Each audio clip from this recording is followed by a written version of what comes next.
Renungan Harian Kristen hari ini diberi judul Yom Kippur yang diambil dari Imamat pasal yang ke-14. Hari raya terbesar bagi suatu negara pada umumnya adalah hari kemerdekaannya. Namun bagi bangsa Israel, hari raya itu adalah hari raya pendamaian. Hari raya pendamaian atau dalam bahasa aslinya Yom Kippur adalah waktu refleksi dan penebusan bagi umat Yahudi. Selama Yom Kippur banyak yang berpuasa dan berdoa untuk memohon pengampunan. Tradisi ini menggambarkan komitmen terhadap spiritualitas dan hubungan dengan Tuhan. Yom Kippur juga dikenal sebagai hari tertinggi dalam kalender Yahudi, menandai penutupan 10 hari pertobatan. Pada hari ini umat Yahudi berfokus pada introspeksi dan memperbaiki hubungan antar sesama.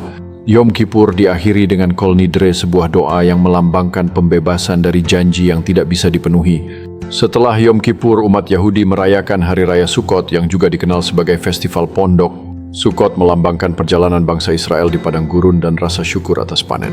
Tradisi ini juga mengingatkan umat untuk bersyukur atas berkat dan perlindungan yang diberikan Tuhan.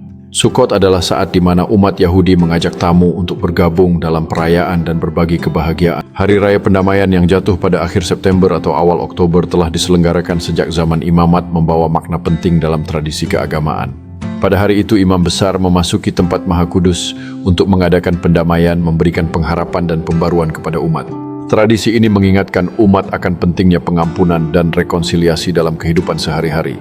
Di tengah-tengah perayaan, lagu-lagu dan doa-doa dilantunkan mengisi udara dengan rasa khusyuk dan harapan.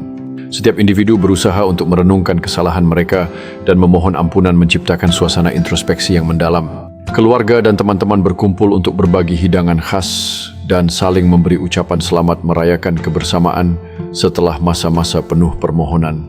Perayaan ini bukan hanya sekadar ritual, tetapi juga peringatan akan pentingnya menjaga hubungan baik dengan sesama manusia dan Tuhan. Sebagai penutup, Hari Raya Pendamaian mengingatkan kita akan perjalanan spiritual yang berkelanjutan menuju kedamaian dan pengertian. Momen ini mengajak setiap orang untuk mengambil langkah menuju perbaikan diri dan menjalin hubungan yang lebih erat dengan lingkungan sekitar. Dengan berpakaian seperti mayat yang terbungkus kain linen dari ujung kepala sampai ujung kaki, imam besar mempersembahkan kurban penghapus dosa dan membawa dupa ke dalam tempat kudus. Tujuan utamanya dan satu-satunya yang dilakukan di situ adalah memercikkan darah kurban ke atas tutup pendamaian, yakni tabut perjanjian. Itulah simbol penghapusan dosa atas dirinya dan bangsa Israel. Setiap tetes darah yang memercik menciptakan jembatan antara umat manusia dan pengampunan ilahi.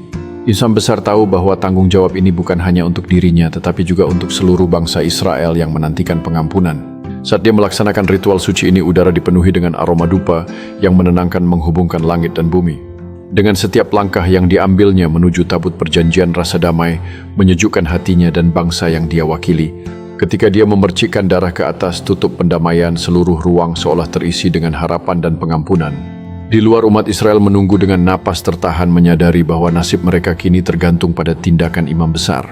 Sesaat setelah ritual selesai, imam besar mengangkat kepalanya merasakan beban dosa yang diambil dari bahu bangsanya. Yom Kippur masih menjadi hari raya bagi orang-orang Yahudi saat ini, sebuah waktu untuk refleksi dan pengampunan di hadapan Tuhan. Mereka mempersembahkan kurban ke hadapan Tuhan yang Maha Tinggi setiap tahun sebagai ungkapan rasa syukur dan penebusan dosa.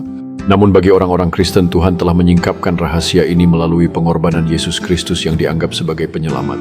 Oleh karena itu, Yom Kippur bagi mereka menjadi sebuah momen untuk menghargai pengorbanan yang telah dilakukan demi penyelamatan umat manusia.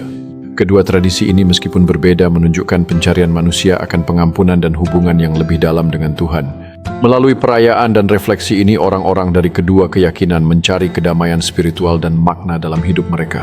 Dengan saling menghormati dan memahami tradisi masing-masing, jembatan persahabatan dapat dibangun antara komunitas Yahudi dan Kristen.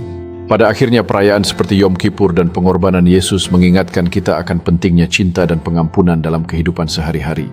Dengan semangat tersebut, kita diajak untuk tidak hanya memperingati tradisi, tetapi juga menerapkannya dalam tindakan nyata di dunia ini. Yesus Kristus, Imam Besar Agung, dengan membawa darahnya sendiri telah memasuki tempat kudus untuk selamanya memberikan harapan akan kelepasan yang kekal. Waktu itu gemuruh kesedihan dan sukacita mengisi hati umat manusia menyadari makna pengorbanannya. Dengan setiap tetes darah yang tertumpah, Yesus membawa janji akan penebusan dan rekonsiliasi bagi semua orang. Pengorbanannya mengguncang dunia, mengubah cara manusia memahami hubungan mereka dengan Tuhan. Setiap ajarannya menuntun umat untuk menjalani hidup dengan kasih pengertian dan pengorbanan. Ya, kehidupan Yesus menjadi teladan abadi menunjukkan bahwa cinta dan pengorbanan adalah inti dari iman yang sejati. Dengan kebangkitannya, Yesus memberikan keyakinan bahwa kematian bukanlah akhir melainkan awal baru bagi semua yang percaya. Melalui kebangkitannya, Dia membuka pintu bagi umat manusia untuk menerima hidup yang kekal dan bersekutu dengan Tuhan. Setiap langkah iman yang diambil oleh pengikutnya mencerminkan komitmen untuk menyebarkan kasih dan kebaikan di dunia. Dengan penuh semangat, mereka menyebarkan pesan pengharapan dan keselamatan ke seluruh penjuru bumi. Ketika Yesus berucap sudah selesai, itu berarti karyanya telah genap, dan itu juga berarti semua dosa kita sudah dihapuskan. Tidak perlu ada lagi keraguan atau kecemasan, apalagi pertanyaan, apakah aku pasti akan selamat? Anugerah keselamatan dari Tuhan tidak bergantung pada perbuatan atau kesalehan kita yang terbatas, tetapi semata-mata pada pekerjaan dan kesalehan Kristus yang sempurna. Setiap orang yang percaya kepadanya dapat merasakan kedamaian yang sejati karena jaminan keselamatan telah diberikan secara cuma-cuma. Dengan hati yang penuh syukur, kita diingatkan bahwa kasih Allah tidak terbatas dan selalu menyambut kita kembali. Marilah kita hidup dalam keyakinan dan sukacita mengetahui bahwa setiap langkah kita dipandu oleh kasih karunia-Nya. Dengan percaya kepada Yesus, kita tidak hanya mendapatkan keselamatan, tetapi juga sebuah kehidupan yang penuh makna dan tujuan. Mari kita sebarkan kabar baik ini kepada dunia agar setiap orang dapat merasakan kasih dan anugerah-Nya. Setiap tindakan kebaikan yang kita lakukan adalah refleksi dari kasih yang telah kita terima, membangun jembatan untuk orang lain merasakan keselamatan. Bersyukurlah kepada Yesus Kristus yang dengan kasih-Nya telah menuntaskan karya pendamaian yang agung bagi kita semua.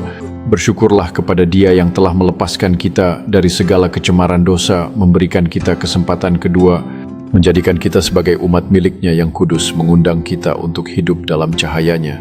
Mari rayakanlah pendamaian kita semua dengan hati yang penuh syukur dan sukacita. Dalam setiap langkah kita, marilah kita ingat betapa besar pengorbanan-Nya untuk kita. Dengan keyakinan bahwa bersamanya kita dapat menghadapi tantangan hidup dengan kuat, marilah kita bagikan kasih-Nya kepada orang lain menjadi saluran berkat bagi sesama. Dengan melakukan hal ini, kita memperluas kerajaan-Nya di bumi ini. Ketika kita bersatu dalam iman, kita menjadi terang di tengah kegelapan. Mari kita terus melangkah maju dipenuhi semangat untuk menyebarkan pesan damai. Dengan setiap tindakan kebaikan, kita menciptakan jejak cinta yang tak terlupakan. Akhirnya, marilah kita ingat bahwa kita semua dipanggil untuk menjadi agen perubahan di dunia ini. Dengan iman yang kuat, mari kita hadapi masa depan dengan penuh keyakinan dan harapan. Setiap langkah yang kita ambil, mari kita lakukan dengan kasih dan kebaikan mengikuti jejak-Nya. Amin. Terima kasih untuk kalian yang sudah menonton dari awal sampai akhir. Jangan lupa subscribe, komen, like, share, dan nyalakan loncengnya biar tidak ketinggalan update renungan hariannya. Tuhan Yesus memberkati kita semua. Amin.